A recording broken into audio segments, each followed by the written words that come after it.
Bien, señores, vamos a trabajar ahorita lo que viene siendo la continuación de las otras tablas de distribución de frecuencia. La clase pasada o la vez pasada trabajamos lo que venía siendo una tabla de distribución de frecuencia para datos cualitativos. Ok, cuando mis respuestas son nombres, etiquetas o, vamos a decirlo así, categorías. Se puede construir uno a partir de esa información. Ahora, vamos a trabajar ahorita con datos cuantitativos, es decir, cuando mis respuestas son números. Y aquí pueden ser de dos tipos. Cuando son números enteros, normalmente le llamamos discretos, y cuando son números continuos. Cuando son números continuos, normalmente vamos a utilizar intervalos o clases, dependiendo del autor es como le suelen llamar, ¿no? Y pues algunos le dicen clase 1, clase 2 y te dicen de qué número a qué número va, o en algunos casos intervalo 1, intervalo 2, hasta el késimo intervalo. No hablo de n porque normalmente n es el número de datos diferentes que yo tengo, ¿ok? O sea, el número de frecuencia total que vamos a tener. Entonces, para no confundir esa parte, pues vamos a dejarlo como la acá. Ok. ¿Cómo se construye una tabla de datos agrupados por frecuencia? En este caso estamos hablando de datos cuantitativos, ok, valores numéricos o cuantificables, cuantitativos, ok. Bueno, en este caso, señores, pasa lo siguiente. Primero, yo ya tengo mi tablita, ya empecé la tabla, está más larga porque ahorita voy a ver cuando son agrupados por intervalos. Y empiezo diciendo lo que viene siendo la parte de el número del dato, cuántos datos tengo. Ok, tengo mi dato, mi frecuencia absoluta, mi frecuencia relativa, mi frecuencia acumulada relativa y mi frecuencia porcentual. Ok, son todas. Ya no les pongo el nombrecito arriba. Ahorita ya tenemos que estar viendo el hecho de que con la simple letra podamos saber qué tipo de columna es. Ahora, en el dato, en la i, que es el número de dato, pues ponemos 1, 2, 3, 4. Nada más es para identificar qué dato es. Vamos a suponer aquí que nosotros estuvimos preguntando, ¿qué te gusta? La cantidad de años de estudio, es decir, ¿cuántos años has estudiado, no?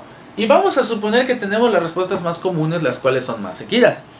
En este caso vamos a poner 6 respuestas diferentes, que nuestra persona estudió al menos unos 12 años, 13 años, 14 años, 15 años, 16 y 17 años ha estudiado. ¿Ok? Como de igual manera estoy inventando los valores, pues no te puedo decir cuánto va a ser la suma de las frecuencias completas porque no lo sé. Entonces, vamos a sacarlo, ¿no? Vamos a suponer que 12 años fueron 20 personas, 13 años 25, 45 14, 35 15, 22 16 y 10 17. Entonces, ya con ello, pues entonces puedo yo generar mi n, que viene siendo el total de los valores que voy a estar utilizando. Pues para ello vamos a utilizar la calculadora, el cual viene siendo 20 más 25 más 45 más 35 más 22 más 10, 157. Es decir, le estoy preguntando o le pregunté a 157 personas. Al final, las 4 últimas columnas se construyen idénticamente igual que para datos cualitativos, ¿ok? La frecuencia relativa, recuerden que es el cociente entre la frecuencia y el total de datos, que viene siendo 20 entre 157, lo que nos da 0.1273. La siguiente nos da 25 entre 157, que es 0.1592. El otro da 45 entre 157, 0.2868. 35 entre 157, 0.2229. 22 entre 157, 0.1401. Y 10 entre 157, 0.0636. Y de igual manera sumo, como estoy truncando, entonces no van a ver un 1 como tal, sino va a ser un punto 99 algo, lo que vamos a tener como respuesta. Y punto 0.636. Y en este caso fue punto 9999. En muy pocos casos ocurre esto. La frecuencia acumulada es idénticamente igual. El primero es el primero. Luego 20 más 25, 45. 45 más 45, 90. 90 más 35, 125. 125 más 22, 147. 147 más 10, 157. Y el último tiene que coincidir con este. Entonces lo mismo va a pasar aquí, en la relativa.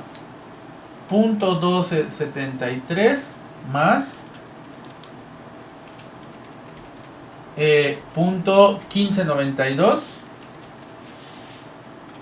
punto 2865 más punto 2868, punto 5733 más punto 229, punto 7962 más punto 1401. Ay. Okay. A ver, ¿dónde me quedé? Es punto 7962 menos punto 1401 más, perdón, más punto 1401,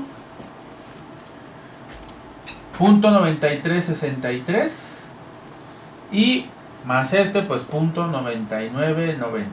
También el último coincide con este. ¿Ok? Bien. La porcentual, recuerden que es multiplicar por 100 la frecuencia relativa. Entonces, en ese, pues ya ni más es 12.73, 15.92, 28.68, 22.29, 14.01 y 6.36. Y al final, pues es 99.99%. No omitamos el signo para saber de qué estamos hablando. Ahora, de manera muy general, ¿qué es lo que podemos hacer de más, ya que estamos trabajando con números? Bueno, 1. Seguimos construyendo las mismas gráficas. Las gráficas aquí siguen siendo válidas. El histograma, la gráfica de pastel o sectores, poligonal. ¿Qué otra cosa tenemos por ahí? Puede ser y la ojiva, ¿ok? Todos estos podemos utilizar acá. Ahora, en datos cualitativos había una característica. No podíamos determinar ningún otro valor estadístico numérico para resolver el problema. Nada más la moda o era la categoría o clase, perdón, la categoría o etiqueta que se repetía más, ¿no? Aquí no. Aquí ya podemos calcular todas las medidas de tendencia central.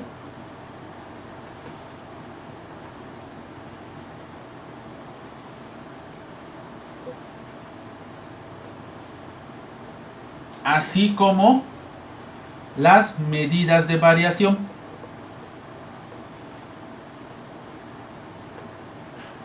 Y cuando hablo de medidas de tendencia central, pues bueno, hago alusión a la media, mediana, moda. Está la ponderada. Está la geométrica. ¿Ok? Medidas de variación, hablo de rango, varianza, desviación estándar, coeficiente de variación. Y bueno, aquí empieza a haber una especie como que de clasificación según si es muestral o poblacional. Cuando lleguemos a esta parte, voy a explicar lo que es la diferencia entre lo que sería un poblacional y un muestral. Cambia un poquito la interpretación, pero en lo que viene siendo las fórmulas también se hay un cambio por ahí, no tan radical. ¿Por qué?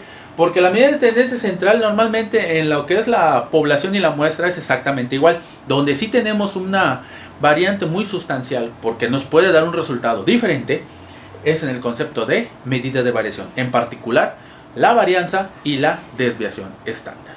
Bien, por el momento hasta aquí con lo que viene siendo frecuencia, una tabla de distribución de frecuencias para datos cuantitativos agrupados de esa forma.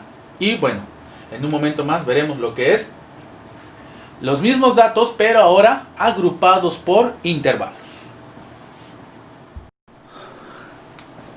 Muy bien, vamos a continuar entonces con lo que viene siendo la tabla, pero ahora vamos a trabajarlo con lo que son las agrupaciones, pero por intervalos. Entonces vamos a cambiar aquí la palabrita, ya no va a ser por frecuencia, ahora va a ser por intervalos. Bueno, ¿qué es un intervalo? Pues un intervalo es una sección que va de un número a otro, la cual pues contiene esa cantidad, bueno, o mejor dicho, contiene ciertos valores, los cuales tenemos que buscar si en nuestras repeticiones están e irlos agrupando por estas frecuencias. Ahora, lo primero que voy a hacer es ver una tabla. Luego voy a explicar cómo construir los intervalos. ¿Ok? Aquí vamos a ver las dos versiones. Cuando me dan la tabla y cuando no me la dan. Cuando me dan la tabla, digamos que sigo teniendo i, que es el número ahora de intervalos o número de clase, o sí, más bien sería el número de clase. Nuestra xi desaparece, por así decirlo. Y ahora vamos a tener algo llamado intervalo, o también se le puede llamar clase.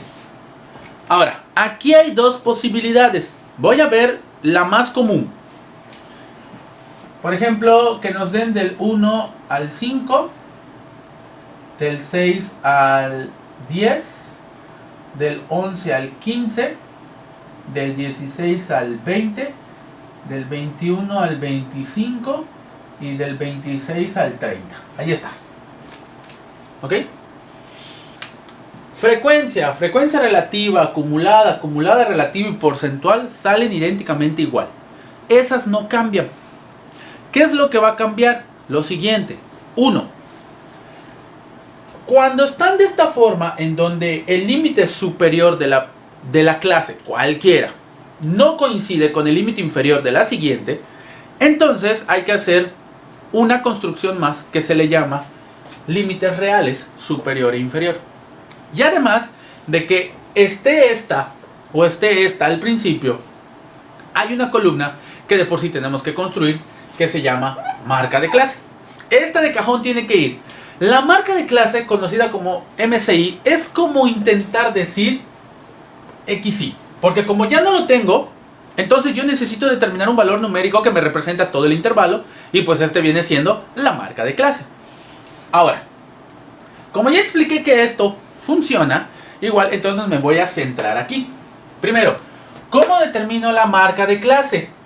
Bueno, pues esto es el límite superior más el inferior entre 2 por cada intervalo o clase que yo tenga. No importa si es de este estilo o es de este estilo. Al final la marca de clase siempre es la misma, porque se supone que los intervalos son del mismo tamaño y lo único que hacemos es una pequeña adecuación que ahorita les voy a explicar. Bueno, entonces aquí sería decir 1 más 5 entre 2. 6 entre 2, 3. Esta es mi marca de clase. Para el siguiente sería decir 6 más 10, 8. Entre 2, 16. Entre 2, 8. Mi siguiente marca de clase. 15 más 11, 26. Entre 2, 13. 16 más 20, 36. Entre 2, 18. 21 más 25, 46. Entre 2, 23. 26 más 30, 56. Entre 2, 28. quiero que noten algo. Normalmente las marcas de clase, como provienen de intervalos de igual longitud, se supone que los saltos entre una marca y la otra deben ser lo mismo. Y efectivamente aquí lo son. Saltar del 3 al 8 son 5 unidades. Del 8 al 13 son 5. Y así nos vamos para todo. Por eso es 3, 8, 13, 18, 23, 28. Eso es cuando los intervalos están bien construidos. ¿Ok? Pero todavía no hemos visto ese proceso. Ahora, ¿cómo determinamos el límite superior y el límite inferior? Los límites superiores reales e inferiores reales se calculan cuando entre intervalos originales existe un salto de unidad o de un término. Por ejemplo, aquí del 5 brinco al 6, aquí del 10 al 11, del 15 al 16. Pero la pregunta es, ¿por qué sucede eso? Bueno, a veces es porque nosotros obtenemos respuestas enteras como posibilidades, pero ¿qué pasa si en algún momento obtengo un decimal? Por ejemplo, 5.4. ¿Dónde lo pongo? O sea, es mayor a 5 pero menor a 6. Y no hay ningún intervalo en medio que me diga, oye, ¿sabes qué? Yo lo voy a absorber. No. Y si para colmo es un dato que sí necesito, hay que contabilizarlo. Entonces, lo que se suele hacer es construir estos límites reales para decir que, bueno, le va a pertenecer hasta cierto valor a tal intervalo y a partir de los otros valores pasa al siguiente. Es un ajuste que nosotros hacemos. Ahora, ¿cómo se determina? Bueno, se determina de la siguiente manera. Para calcular el límite superior, tomamos al límite superior más el inferior siguiente y lo dividimos entre 2. Es decir, mi superior más el inferior siguiente, estos dos. Y si se dan cuenta, es el número que está en medio en decimal normalmente. 5 más 6, 11. Entre 2, 5.5. Entonces, pero este que voy a hacer es para el siguiente, porque aquí todavía no. Este sale al final. Entonces aquí sería 5.5. ¿Qué equivale a construir el primer inferior? 5.5. Cuando nosotros estamos buscando los límites reales, lo que sucede es que el límite superior se vuelve aquí es un error, está al revés. El límite superior se repite con el límite inferior. ¿Ok? Ahora vamos a calcular el siguiente. Tomo el siguiente límite superior y al inferior. 10 más 11, 21. Entre 2, 10.5. Y también aquí es 10.5. Vean el patrón que tiene. Aquí le estoy aumentando cierta cantidad, mientras que aquí le estoy restando cierta cantidad. Aquí le aumenté y aquí le quité. Entonces, ¿qué creen que va a pasar en los siguientes? Le voy a aumentar y quitar. O sea que ahora va a ser 15.5, 15.5, 20.5, 20.5, 25.5, 25.5 y 30.5. En este acabo después. Aunque algunos hacen esto. Acaban en el 30. ¿Por qué? Porque se supone que no hay más valores porque es el valor más alto que tenemos. Y lo mismo ocurre con el primer inferior. Ya sea que lo dejen así o que le pongan 0.5 menos. Normalmente los dejamos en esos valores numéricos porque este es el valor más pequeño que existe, no hay otro. Y este es el valor más grande que puede existir, ¿ok? Siempre y cuando estén bien delimitados. Cuando no, pues entonces sí sería prudente aquí poner 0.5 y aquí poner 30.5. Bien, este es el caso en donde tengo esta clase de intervalos, donde tienen un salto. De igual manera, las gráficas, las medidas de tendencia central y las medidas de variación, aquí nosotros podemos determinarlas, solo que para las medidas de tendencia central tenemos fórmulas específicas. ¿Ok? Y al tener una fórmula específica, entonces eso implica que tenemos una forma diferente de determinarlo. Por lo que en su caso sí tenemos que tener cuidado de qué estamos determinando. En la mayoría de los casos vamos a utilizar la marca de clase y en otros pues alguna de estas columnas. Por eso es bueno construir esta tabla porque nos ayuda a determinar sobre todo mediana y moda. ¿Okay? Y luego pasaremos a otra cosa llamado los cuartiles y percentiles, que también de aquí salen. Ahora, nuestro siguiente caso, ya para finalizar este video, es el siguiente. Cuando la clase o el intervalo sí se repite. ¿Ok? Es decir, cuando, por ejemplo, digo, del 1 al 10, del 10 al 20, del 20, bueno, aquí podemos hacer del 0, del 0 al 10, del 10 al 20, del 20 al 30, del 30 al 40, del 40 al 50 y del 50 al 60. Nótese que obviamente van a cambiar las marcas de clase porque estoy cambiando los intervalos. Pero lo que quiero dar a entender es que la diferencia entre la tablita, entre lo que teníamos hace un rato y este, es que aquí termina en 10 y aquí brinca en 10. Aquí termina en 20 y aquí empieza en 20. Entonces, lo que vamos a hacer ahorita es determinar nuestra marca de clase. Sí. Ok. Ahora, para esta parte, bueno, pues la marca de clase sería 0 más 10, 10 entre 2 a 5, 10 más 20, 30, entre 2 a 15, 20 más 30, 50, 25, y empezamos a notar que el patrón es de 10, 5, 10, 15, 25, 35, 45 y 55. ¿Ok? Por lo tanto, esta no es necesario construirla.